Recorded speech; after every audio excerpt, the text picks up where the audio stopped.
Assalamualaikum warahmatullahi wabarakatuh. Perkenalkan, kami dari The Analyzer yang terdiri dari saya Aisyah Naswarani, Aulia Putri Zahro, Margareta Gracia Husun, dan Hepit Musa Adrian.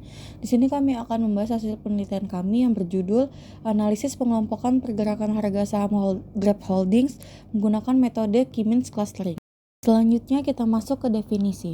Analisis data merupakan pendekatan untuk memahami pola dan karakteristik data. Dalam konteks pasar saham, analisis data digunakan tidak hanya untuk melihat tren harga, tetapi juga untuk mengidentifikasi pola pergerakan, volatilitas, dan anomali yang dapat mempengaruhi pengambilan keputusan investasi. Dengan memanfaatkan teknik data mining, data harga saham dalam jumlah besar dapat dianalisis secara lebih efektif untuk mengelompokkan karakteristik pergerakan harga serta mendeteksi penyimpangan atau pergerakan tidak wajar, sehingga membantu memahami dinamika dan risiko pasar saham. Selanjutnya kita masuk ke latar belakang. Harga saham memiliki sifat yang fluktuatif dan dinamis karena dipengaruhi oleh banyak faktor seperti kondisi ekonomi, sentimen investor, hingga peristiwa eksternal. Jika hanya dianalisis secara manual, maka pola pergerakan harga saham akan sulit dipahami secara menyeluruh. Oleh karena itu, diperlukan pendekatan data mining yang mampu mengolah data dalam jumlah besar dan menemukan pola yang tersembunyi di dalamnya. Baik, selanjutnya di sini ada permasalahan dan tujuan. Jadi permasalahan dari penelitian ini yaitu sulitnya mengenali pola pergerakan harga saham Grab dari data mentah karena pergerakan fluktuatif. Selain itu, diperlukan pengelompokan data, evaluasi hasil analisis, serta pendeteksian pergerakan harga yang ekstrim agar analisis menjadi lebih jelas dan akurat. Selanjutnya, tujuan dari penelitian ini yaitu pengelompokan data harga saham berdasarkan kemiripan, mendeteksi pergerakan harga yang tidak normal, dan mengevaluasi hasil pengelompokan agar pola harga saham lebih mudah dipahami. Selanjutnya di sini ada dataset. Yang pertama, data histori saham Grab. Dataset berisi dari historis harga saham Grab yang digunakan untuk menganalisis pola pergerakan harga dari waktu ke waktu. Yang kedua, data harian pelanggan. Data diacak secara harian sehingga setiap baris mempresentasikan aktivitas perdagangan saham dalam satu hari. Yang ketiga, sumber daya pasar saham. Data ini diperoleh dari sumber resmi pasar saham yang menyediakan informasi harga dan volume transaksi. Yang keempat, 7 variabel utama. Dataset ini memiliki variabel utama yang menggambarkan kondisi perdagangan saham seperti date, open, high, low, close, at close, volume, atau seperti tanggal perdagangan saham, harga pembukaan saham pada hari tersebut, harga tertinggi yang dicapai saham dalam satu hari, harga terendah dalam satu hari perdagangan, harga penutupan saham, harga penutupan yang telah disesuaikan, dan jumlah saham yang diperdagangkan. Berikut ada variabel penelitian. Variabel yang digunakan dalam penelitian ini mencakup harga pembukaan, harga tertinggi, harga terendah, harga penutupan, serta volume perdagangan.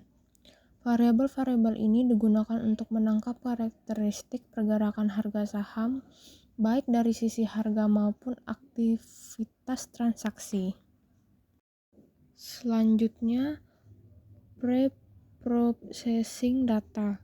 Sebelum dilakukan analisis, data melalui tahap pre-processing. Tahap ini penting untuk memastikan data bersih dan tidak mengganggu proses clustering, terutama karena adanya outlier dan perbedaan skala data.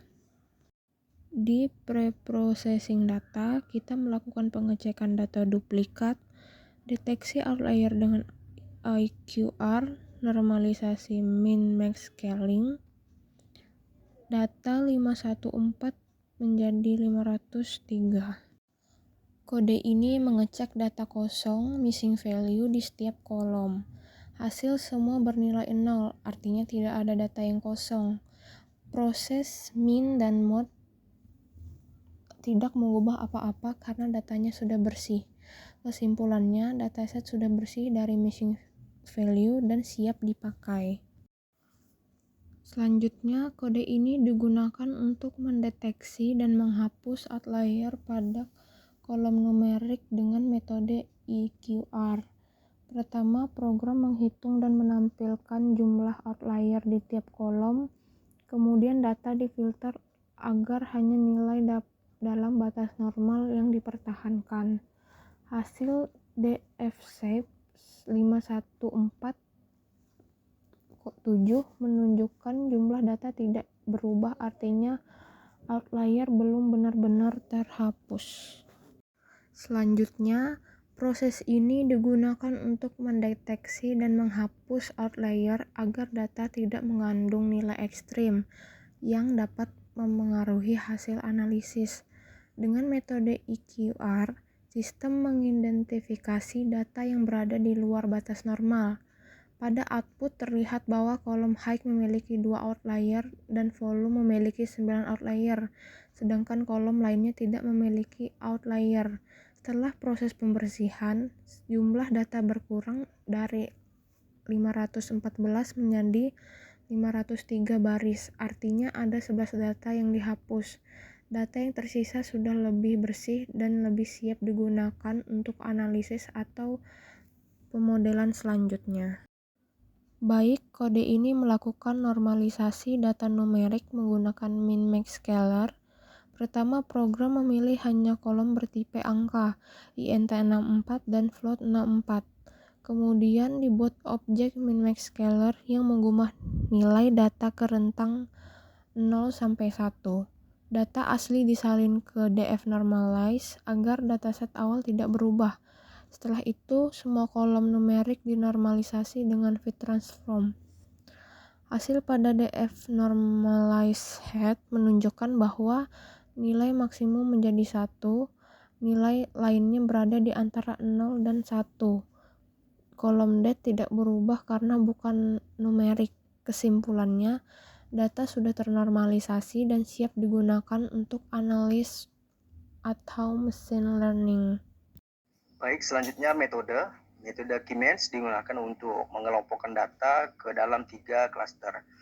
Evaluasi menggunakan inertia dan Shell-hosted score menunjukkan bahwa hasil clustering cukup baik dan mampu memisahkan karakteristik data.